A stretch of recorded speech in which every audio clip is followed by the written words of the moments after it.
अभी मुख्यमंत्री का जनसंवाद कार्यक्रम लगातार जारी है। प्रदेश के हर जिले में बारी बारी जा रहे हैं, गांव के लोगों से मिल रहे हैं। तो कहीं ना कहीं महेंद्रगढ़ की बारी है, उनका जनसंवाद यहाँ भी होने वाला है। वो बड़े चिड़चिड़े से हो चुके हैं। उनका स्वभाव आपने देखा होगा, जिस तरह का बर्ताव वो जनसंवाद में अपना संयम खो बैठते हैं, पारित करते। हमारे एक साथी कार्यकर्ता ने नशे पे उनसे सवाल पूछा था कि साहब नशा बहुत बढ़ गया है, युवाओं को गलत दिशा में ले जाया जा रहा है और नशे की गिरफ्त में युवा जा रहे, इसके लिए आपकी सरकार क्या कर रही है। इस सवाल का जवाब उन्होंने ये दिया था कि ये आम आदमी पार्टी का कार्यकर्ता है, राजनीति करने आया है, इसे उठाओ और इसको पीट कर इसको भगाओ। तो मैं समझता हूँ कि जनसंवाद कार्यक्रम में ऐसे सवाल का ऐसा जवाब उनकी बौखलाहट दिखाता है। बातचीत कर लेते हैं। महेंद्रगढ़ का नाम आता है तो लोग समझते हैं कि महेंद्रगढ़ आज के समय में पूरे हरियाणा का सबसे पिछड़ा हुआ जिला। उससे भी बुरी हालात जो पिछली सरकारों में थी कि उन्होंने तो पिछड़ा रखा ही रखा था, इन्होंने उस पर नमक छिड़कने का काम किया। वो पूरे हरियाणा में ऐसा हाल आपको कहीं देखने को नहीं मिलेगा जो महेंद्रगढ़ की सड़कों का हाल है। चारों तरफ से आप शहर में किसी भी दिशा से आ जाइए, आपका स्वागत टूटी सड़कों से ही होगा। शहर के हैं जो पानी की किल्लत शहर में है, जो बिजली की किल्लत शहर में है, इन सब सवालों पे हम मुख्यमंत्री जी से कह रहे हैं कि इसका जिम्मेदार कौन है। कार्यक्रम होगा तो गांव के व्यक्ति होने के नाते क्या आप सभा में जा पाएंगे? क्योंकि जिस प्रकार से देखा गया है कि सुनने में भी आया, जनता भी कहती है कि चुनिंदा लोगों को उनके कार्यकर्ताओं द्वारा, नेताओं द्वारा पास दिए जाते हैं और उन्हीं लोगों को सभा में बुलाया जाता है, उन्हीं लोगों को बोलने की इजाज़त, परमिशन मिलती है। जो सरकार के खिलाफ आवाज़ उठाते रहते हैं उनके लिए तो एक ड्राइव चलाया हुआ है जिसमें ये कोशिश कर रहे हैं कि वो लोग वहाँ तक पहुँच ही ना पाए। लेकिन फिर भी मुख्यमंत्री जी आप कुछ लोगों को रोक लेंगे, सवालों को नहीं रोक पाएंगे। सवाल जिंदा हैं, महेंद्रगढ़ के लोग परेशान हैं। अव्यवस्था जो आपकी सरकार में हुई, इसका जवाब आपको देना पड़ेगा। कोई विरोध नहीं हो तो ऐसी स्थिति में आपको क्या लगता है, क्या जनता विरोध कर पाएगी? क्या जनता विरोध करेगी? वो कहते हैं ना, पुरानी कहावत है कि बच्चा अगर रोता नहीं तो माँ भी दूध नहीं पिलाती। तो जब तक जनता बोलेगी नहीं, काम कौन करेगा? आप सरकार कहती है कि हमने पूरे हरियाणा में विकास की गंगा बहाई है, अमृतकाल चल रहा है, और इन्होंने अखबार में बड़ा सा विज्ञापन दिया कि 8 साल राख्या ख्याल। तो मैं सोचा कहीं हो सकता है भाई मेरा ही गांव रह गया होगा, बाकी सबका ख्याल रख लिया, ये भी बहुत है। आप कितने संतुष्ट हैं बीजेपी के 9 साल के कार्यकाल से? अगर आपको कोई कागजी कार्यवाही अगर अपनी करनी है तो इतना उलझा दिया है कि आप कागजों में ही लगे रहो, दफ्तरों पे जाते रहो, चक्कर काटते रहो, ठीक कराते रहो। जनसभाओं में विरोध करता है या फिर जनसभा नहीं करने दी जाती है, उसमें बाधा डाली जाती है, तो उन पर कार्रवाई की जाएगी। हर व्यक्ति को आप सुनना चाहते हैं और सुन सकते हैं तो हमें भी आने की अनुमति होनी चाहिए और किसी प्रकार की कोई बाधा हमारे रास्ते में नहीं होनी चाहिए। जो हमारे सवाल हैं वो हम पूछेंगे। नमस्कार, स्वागत आपका हरियाणा न्यूज़ 24 पर। मैं हूं प्रिंस लांबा, मेरे से विनय सिंधु के साथ आज एक बार फिर मौजूद है महेंद्रगढ़ में। और महेंद्रगढ़ में हमारे साथ आम आदमी पार्टी के पूर्व जिला अध्यक्ष और युवा नेता डॉक्टर मनीष यादव मौजूद है। अक्सर विधानसभा की जो मुख्य समस्याएं होती हैं, जनता की जो समस्याएं होती हैं, उनको लेकर अग्रणी भूमिका निभाते हैं, उनको आगे पहुंचाने की कोशिश करते हैं। अक्सर धरना प्रदर्शन और विरोध जताते हुए दिखाई देते हैं, हर मुद्दे पर कहीं ना कहीं सरकार को चेताने का कार्य करते हैं। एक बार फिर खास बातचीत करेंगे महेंद्रगढ़ को लेकर। और अभी मुख्यमंत्री का जनसंवाद कार्यक्रम लगातार जारी है।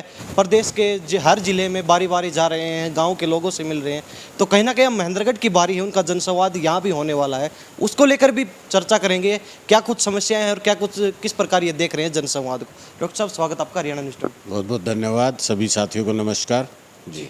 तो सबसे पहले तो आपकी पार्टी को लेकर बातचीत कर लेते हैं। कार्यकारिणी भंग कर रखी है आपकी, तो कितनी जल्दी बनने वाली कार्यकारिणी? देखिए, कार्यकारिणी पे लगभग जो सहमति है शीर्ष नेतृत्व की वो बन चुकी है और बहुत जल्दी ही उसका अनाउंसमेंट भी हो जाएगा। हो सकता है दिन 2 दिन 4 दिन जितने अभी लगते हैं, जैसे ही वो कोई एक मीटिंग रखेंगे और फिर उसमें कार्यकारिणी का अनाउंसमेंट कर दिया जाएगा। जल्दी सूचना मिलने वाली है कि डॉक्टर मनीष यादव दोबारा से जिला अध्यक्ष बना दिए गए। ये निर्णय तो खैर शीर्ष नेतृत्व का है कि वो क्या जिम्मेदारी देती है। कोई ना कोई बात करें मनीष यादव की, तो मनीष यादव से ज़्यादा सक्रिय तो मेरे ख्याल से कोई नेता दिखाई नहीं दे रहा है फिलहाल।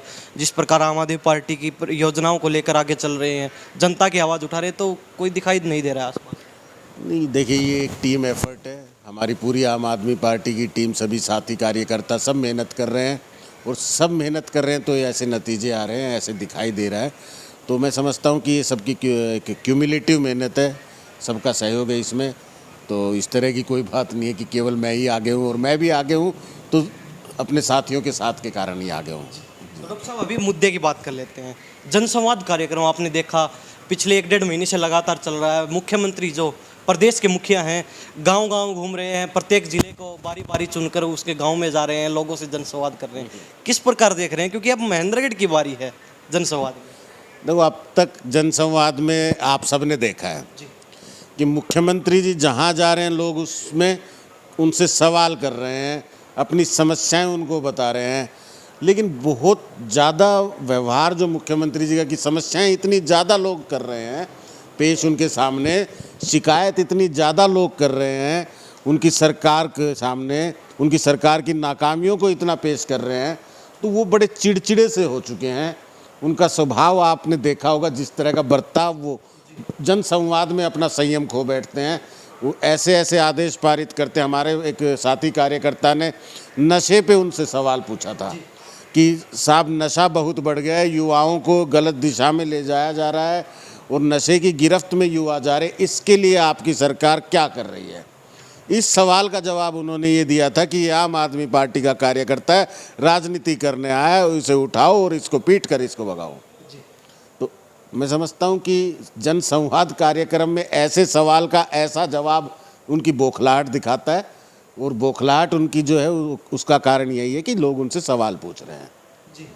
तो अभी जिस प्रकार हम महेंद्रगढ़ की बातचीत कर लेते हैं, महेंद्रगढ़ का नाम आता है तो लोग समझते हैं कि महेंद्रगढ़ आज के समय में पूरे हरियाणा का सबसे पिछड़ा हुआ जिला, क्योंकि जिस प्रकार के कार्य महेंद्रगढ़ में देखे गए हैं, जितनी स्लो स्पीड से कार्य चलते हैं, तो कहीं ना कहीं वो अपने आप में एक बड़ी बात है।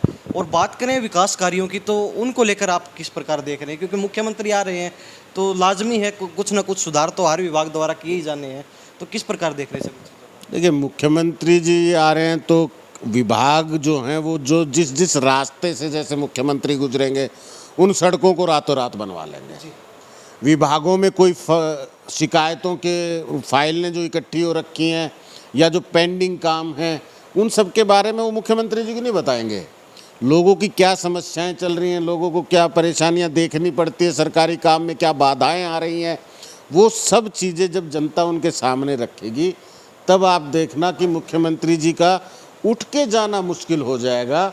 महेंद्रगढ़ में जो समस्याएं हैं वो इस कदर समस्याएं हैं, जो उम्मीद महेंद्रगढ़ की जनता ने भारतीय जनता पार्टी से की थी, आज महेंद्रगढ़ में वैसी क्या उससे भी बुरी हालात जो पिछली सरकारों में थी, कि उन्होंने तो पिछड़ा रखा ही रखा था, इन्होंने उस पर नमक छिड़कने का काम किया, इन्होंने भी वही वादा खिलाफी, वही अनदेखी, वही भेदभाव। तो ये शिकार भारतीय जनता पार्टी भी इस इलाके का कर रही है और इस इलाके के साथ धोखा कर रही है। जिस प्रकार आज आपने प्रेस कॉन्फ्रेंस की है, तो सबसे पहले तो जानना चाहिए किन किन मुख्य मुद्दों को आपने, जो आपके क्षेत्र के मुद्दे हैं, जो जनता की समस्याएं हैं, उनको रखा है आज? देखिए, आज हमने जो मुख्य मुद्दे थे वो प्रेस कॉन्फ्रेंस के माध्यम से माननीय मुख्यमंत्री जी को हमने रखे हैं कि आप इन मुद्दों पे अपने जवाब जरूर पेश करें, और आप पहले करते हैं तो अच्छा है, नहीं हम जनसंवाद में आकर फिर इन्हीं सवालों को दोहराएंगे, आपसे पूछेंगे, लेकिन हम आपसे इसका जवाब सुनिश्चित करने की पूरी कोशिश करेंगे। ये प्रेस कॉन्फ्रेंस में आज हमने रखा है। मुख्य मुद्दे हमारे ये थे कि एक आईएमटी की घोषणा आपने खुडाना में की थी, उस आईएमटी को मात्र घोषणा तक क्यों सीमित रखा गया है? 2019 यानी कि पिछली योजना में आप उसकी घोषणा करके गए थे, उसके पत्थर रखने का, आधारशिला रखने का काम करके गए, लेकिन उसके बाद वो पत्थर आधारशिला भी यहाँ पर नहीं रही है और आईएमटी तो आना दूर की बात है। किसानों को ज़मीन देने की बात उसमें आई तो 1200 एकड़ ज़मीन आज किसानों ने पोर्टल पे अपलोड कर दी है, उसको भी लगभग 2 से 3 वर्ष हो चुके हैं, उसके बाद भी कोई काम उस पर शुरू नहीं हुआ है। अनेकों बजट आ चुके, किसी बजट में आपने आईएमटी की बात नहीं की। एक मुख्य मुद्दा आईएमटी का हमने उसमें रखा, और अनेक मुद्दे, सड़कों के मुद्दे की महेंद्रगढ़ में जो सड़कों का हाल है वो पूरे हरियाणा में ऐसा हाल आपको कहीं देखने को नहीं मिलेगा जो महेंद्रगढ़ की सड़कों का हाल है। चारों तरफ से आप शहर में किसी भी दिशा से आ जाइए, आपका स्वागत टूटी सड़कों से ही होगा। महेंद्रगढ़ के ऐसे हालात के लिए कौन जिम्मेदार है। और लगातार आवाज़ उठाते हुए जनता पूछ रही है, धरने दे रही है, प्रदर्शन कर रही है, उसके बाद भी अगर सुनवाई नहीं हो रही तो इसका क्या जवाब मुख्यमंत्री जी समझते हैं। ये सवाल हमने उनसे मुख्य रूप से उठाया है। तीसरा सवाल एक हमने उठाया है कि जो सब डिपो आपने लगभग 6-7 करोड़ की लागत से बन के जो तैयार है, 3 वर्ष से उसको शुरू नहीं किया गया है, सब डिपो को यहाँ से चालू नहीं किया गया है यहाँ पे, तो उसका क्या कारण है? क्या भ्रष्टाचार है? तो उसकी इंक्वायरी करो। लेकिन किसी चीज़ में अगर आपने जनता का इतना पैसा इन्वेस्ट किया है, ले दे के मुश्किल से तो 1-2 परियोजनाएं आपने यहाँ दी, और उसके बाद जो वो दे दी तो उसको आप जनता के काम नहीं आने दे रहे हैं। तो एक मुद्दा हमने सब डिपो का उनके सामने रखा है।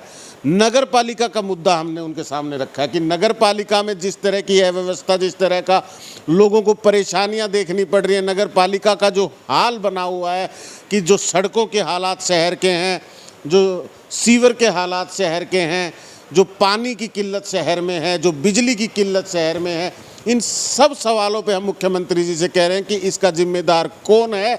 और बार बार जनता मांग रही है तो भी आप क्यों नहीं दे पा रहे? क्या कमी है सरकार के पास? इसके बारे में हमने उनसे पूछा है। इसके बाद अगर हम बात करें तो मुख्य मुद्दों में हमने एक बात रखी है, शिक्षा व्यवस्था पे हमने एक बात रखी। बिल्कुल, शिक्षा व्यवस्था पे हमने मुख्यमंत्री जी से पूछा है कि आप स्कूलों को बंद करने का काम कर रहे हैं। आज महेंद्रगढ़ के सरकारी स्कूलों के जो हालात हैं, वहाँ पे कोई भी अभिभावक नहीं चाहेगा कि मेरा बच्चा ऐसी व्यवस्था में पढ़े।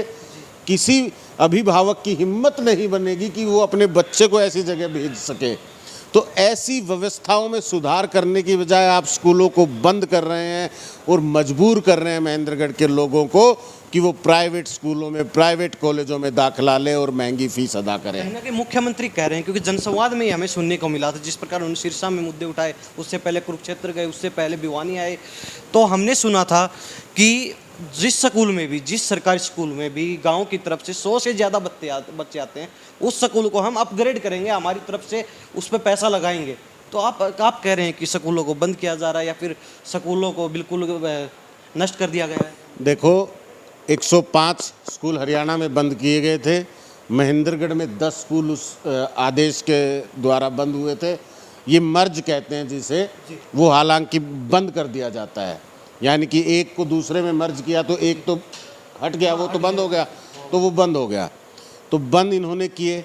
अब माननीय मुख्यमंत्री जी जब ये जनसंवाद करने आ रहे हैं तो उनके जनसंवाद कार्यक्रम लगभग सरकारी स्कूलों में ही आयोजित होंगे, क्योंकि हमारे यहाँ जब वो सरकारी स्कूलों में जाएंगे जहाँ उनका कार्यक्रम होगा तो एक बार वो दाएं बाएं नज़र घुमा के देख लें और खुद यहाँ की स्थिति उनके सामने आ जाएगी। विशेष तौर पे मैं कहता हूँ, मेरे गांव बवानिया में वो जा रहे हैं और उस जगह जाके वो जनसंवाद करेंगे। वो एक स्कूल का प्रांगण है। जब वो उस स्कूल में दाएं बाएं अपनी नज़र घुमाएंगे तो उन्हें पता चल जाएगा और तब मुख्यमंत्री जी ये जवाब दे दें कि कौन अभिभावक अपने बच्चे को ऐसी व्यवस्थाओं में पढ़ाएगा।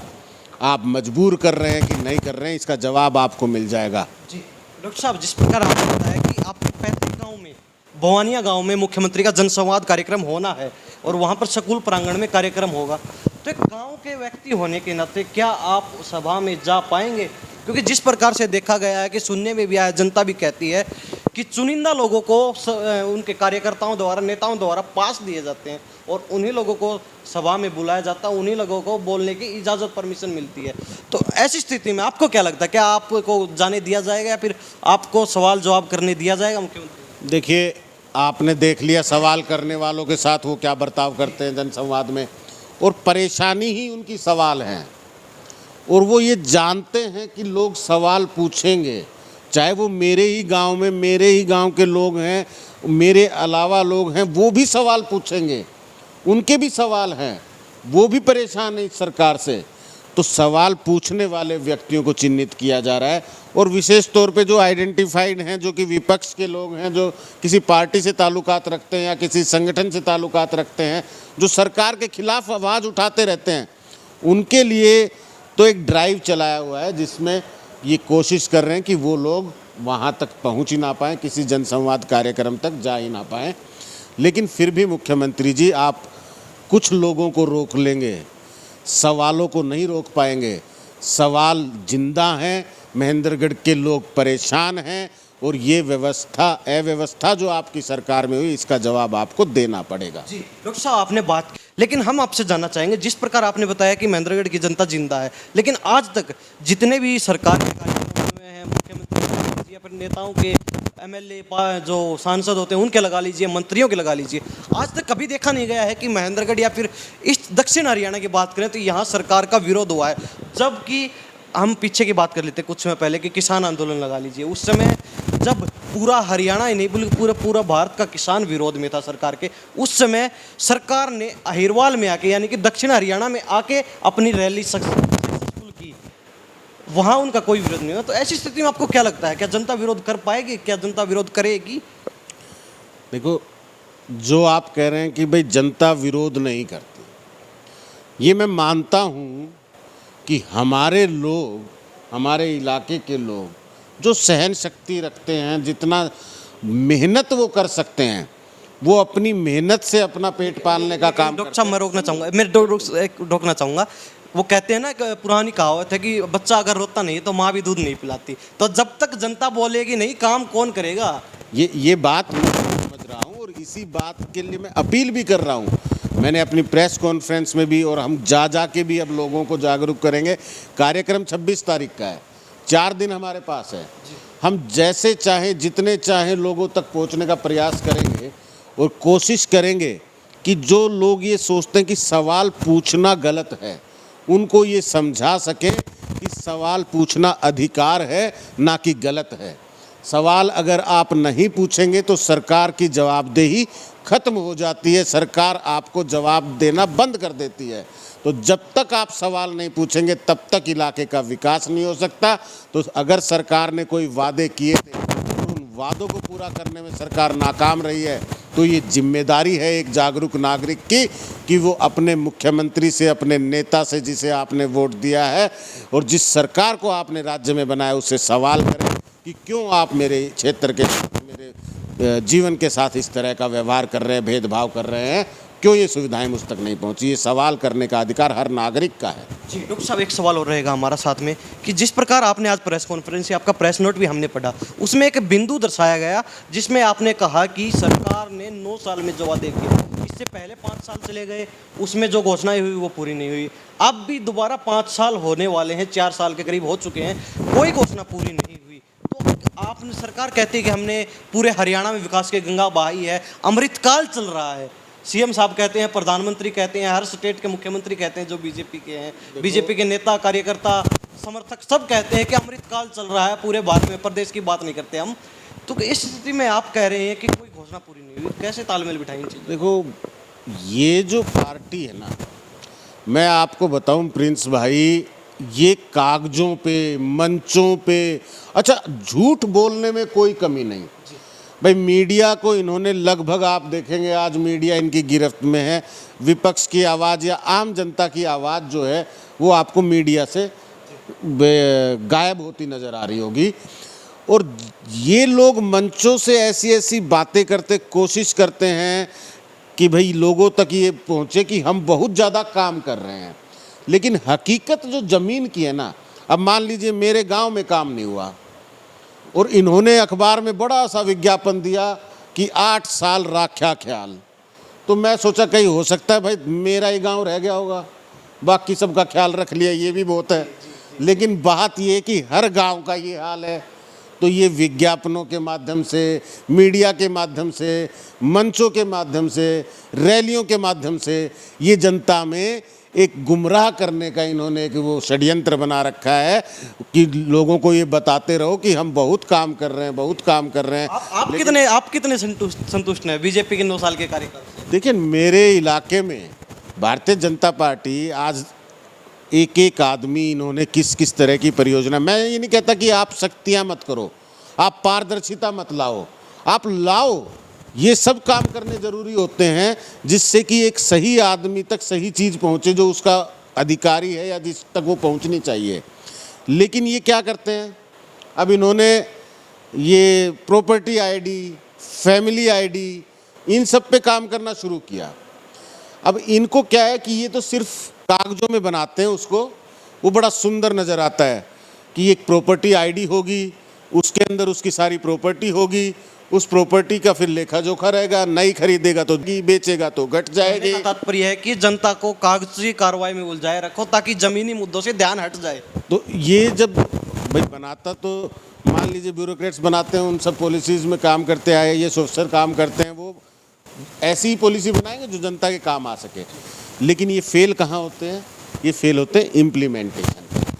आज इन्होंने क्या किया, प्रॉपर्टी आईडी बना दी, इन्होंने पता नहीं किसकी ड्यूटी लगाई, किसकी नहीं लगाई, किसके नाम क्या चढ़ा दिया, किसके नाम क्या छोड़ दिया। आज लोग कह रहे हैं भाई मेरी ज़मीन खाली दिखा रहा है और मुझे किसी और की ज़मीन पे बिठा रखा है। तो ये समस्याएं अब ठीक कराने जाओ तो नगर पालिका कहती है भाई ये तो तुम्हारा दर्ज रिकॉर्ड हो गया है, तो क्या हम अपना मकान तोड़ के या मकान को शिफ्ट कर दें हम उस खाली प्लाट में? हो सकता है क्या? नहीं हो सकता ना। तो इन समस्याओं को सरकार को नहीं समझ में आता। आज फैमिली आईडी में जिसका जो मन आया, पता ही नहीं कौन थर्ड पर्सन है, कौन एजेंसी है जिसने इनकम डिक्लेयर कर दी है लोगों की। किसी को 1,80,000 का बना दिया है, तो किसी को शून्यपति बना दिया है, किसी को लखपति बना दिया है, किसी को खकपति बना दिया है। अब वो व्यक्ति अपनी बात रख रहा है कि जनाब मैं अगर 1,80,000 से अधिक कमाता हूँ तो कोई प्रमाण तो दिया होगा मैंने। तो कहते हैं आपने डिक्लेयर किया था, तो भाई वो सेल्फ डिक्लेरेशन दे दो मुझे कि हाँ मैंने ये सेल्फ डिक्लेरेशन दिया था। वो भी नहीं दे रहे। ठीक, आप करा नहीं सकते, प्रावधान उसमें है नहीं। अगर आप जाओगे तो चक्कर काटते रह जाओगे। इस तरह की व्यवस्थाएं सरकार कर रही है। हर व्यक्ति कंफ्यूज्ड है, परेशान है, हर काम में बाधा आ रही है। अगर आपको कोई कागजी कार्यवाही अगर अपनी करनी है तो इतना उलझा दिया है कि आप कागजों में ही लगे रहो, दफ्तरों पे जाते रहो, चक्कर काटते रहो, ठीक कराते रहो, नए काम की तो बात ही ख़त्म। तो समझ आया कि ये सरकार कहती क्या है और करती क्या है। ठीक है डॉक्टर साहब, आखिरी सवाल रहेगा हमारा। जनसंवाद की बातचीत चल रही थी, तो जनसंवाद में आपने बताया कि हम मुद्दे उठाएंगे। ऐसी से इस स्थिति में, क्योंकि पहले देखा गया जहाँ जहाँ जनसंवाद हुआ, जिन लोगों को पहले से पता था कि ये विरोध कर सकते हैं, जैसे सिरसा में देखा गया कई सरपंचों को पहले ही नज़रबंद कर दिया गया। 2-2 दिन तक पुलिस वहाँ पर उनके घर पर पहरा लगाई खड़ी रही है। एक मामूली से गाँव के सरपंच के ऊपर 20-20 गाड़ियाँ पुलिस की छोड़ दी जाती हैं।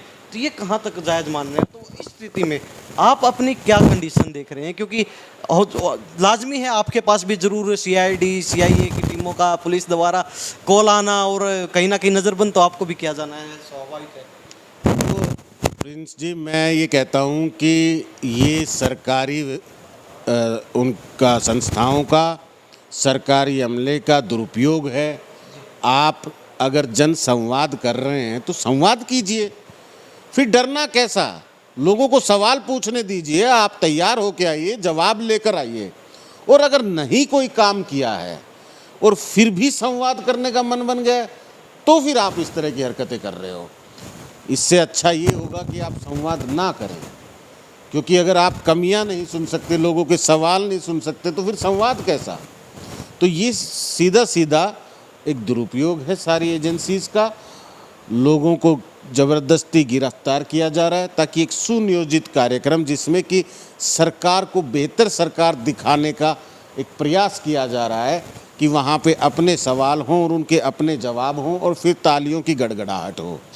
अगर इस तरह के कार्यक्रम चलेंगे तो एक शानदार इमेज निकल के आएगी और भारतीय जनता पार्टी का फिर हम प्रचार कर सकेंगे कि भारतीय जनता पार्टी ने ऐसी सरकार चलाई जिसमें हर व्यक्ति खुश था। तो कहीं ना कहीं एक और प्रेस कॉन्फ्रेंस की बात करें, मुख्यमंत्री ने जनसंवाद के बाद प्रेस कॉन्फ्रेंस की सिरसा में, तो उन्होंने साफ कहा था कि जो ये लोग आते हैं जनसभाओं को भंग करने के लिए, उसमें व्यवधान डालने के लिए, तो ऐसे लोगों पर कार्रवाई की जाएगी। हम इस चीज़ पर भी कुछ ना कुछ सोच रहे हैं कि अब की बार अगर कोई भी व्यक्ति ऐसा काम करता है कि जनसभाओं में विरोध करता है या फिर जनसभा नहीं करने दी जाती है, उसमें बाधा डाली जाती है, तो उन पर कार्रवाई की जाएगी। देखिए, आपका एक पब्लिक मैसेज है कि प्रदेश के मुख्यमंत्री प्रदेश की जनता से जन संवाद कार्यक्रम कर रहे हैं। अब एक प्रदेश का नागरिक होने के नाते मेरे इलाके में आप जन संवाद करने आ रहे हैं, इलाके की क्या कमियां हैं, क्या समस्याएं हैं, क्या शिकायतें हैं, वो रखने का अधिकार मुझे होना चाहिए। और फिर भी अगर आपकी कोई गाइडलाइंस हैं कि कौन व्यक्ति जा सकता है, कौन व्यक्ति नहीं जा सकता है, तो उसको आधिकारिक रूप से आप जारी कीजिए, हम उसकी पालना करेंगे। और अगर ऐसा कुछ नहीं है, उसमें हर व्यक्ति को आप सुनना चाहते हैं और सुन सकते हैं, तो हमें भी आने की अनुमति होनी चाहिए और किसी प्रकार की कोई बाधा हमारे रास्ते में नहीं होनी चाहिए। जो हमारे सवाल है वो हम पूछेंगे और आपको जवाब देने चाहिए। सबसे आखिरी सवाल रहेगा हमारा लास्ट में, अगर आम आदमी पार्टी के आप नेता कार्यकर्ता हैं, सबसे मतलब जिले में सबसे वरिष्ठ कार्यकर्ताओं में आते हैं, सबसे अग्रणी रहते हैं हर चीज़ में, हर मुद्दे को उठाने में, हर समस्या को उठाने में, तो ऐसी स्थिति में अगर आपको जनसंवाद कार्यक्रम में क्वेश्चन नहीं करने दिया जाता है, सवाल जवाब नहीं करने दिया जाता, तो उस स्थिति में क्या आप और आपके कार्यकर्ता, आपकी पार्टी हर तरीके से निपटने के लिए तैयार है? बिल्कुल, हम पूरी कोशिश करेंगे, हम वहाँ पहुँचें। और फिर भी अगर बलपूर्वक मुख्यमंत्री जी अपनी ताकतों का दुरुपयोग करके हमें अगर उसमें जाने से रोकते हैं, तो हम ये समझेंगे कि ये सुनियोजित कार्यक्रम है, ये किसी प्रकार का कोई जनसंवाद नहीं है, जनता के पैसे को खर्च करके झूठी वाहवाही लूटने का कार्यक्रम है।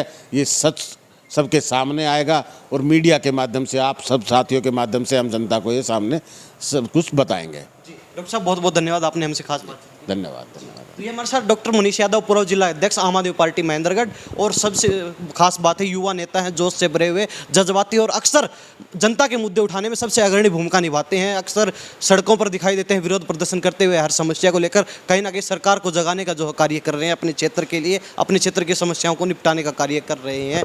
और वहीं जनसंवाद की बात करें तो जनसंवाद को लेकर इन्होंने पहले ही स्पष्ट कर दिया है, अगर सरकार सुनियोजित कार्यक्रम कर रही है तो कहीं ना कहीं हम उसका विरोध करेंगे, बहिष्कार करेंगे और जनता के सामने उनकी सच्चाई लाने का काम करेंगे। और अगर हमें सवाल जवाब करने दिया जाता है मुख्यमंत्री से, तो हम अपने क्षेत्र की मांगों को उनके सामने रखेंगे और कहीं ना कहीं उनका समाधान करवाने का जो है कार्य करेंगे। तो इन्हीं सब बातों के साथ मैं प्रिंस लांबा, मेरे सहयोगी विनय सिंधु के साथ हरियाणा न्यूज़ 24। नमस्कार, जय हिंद।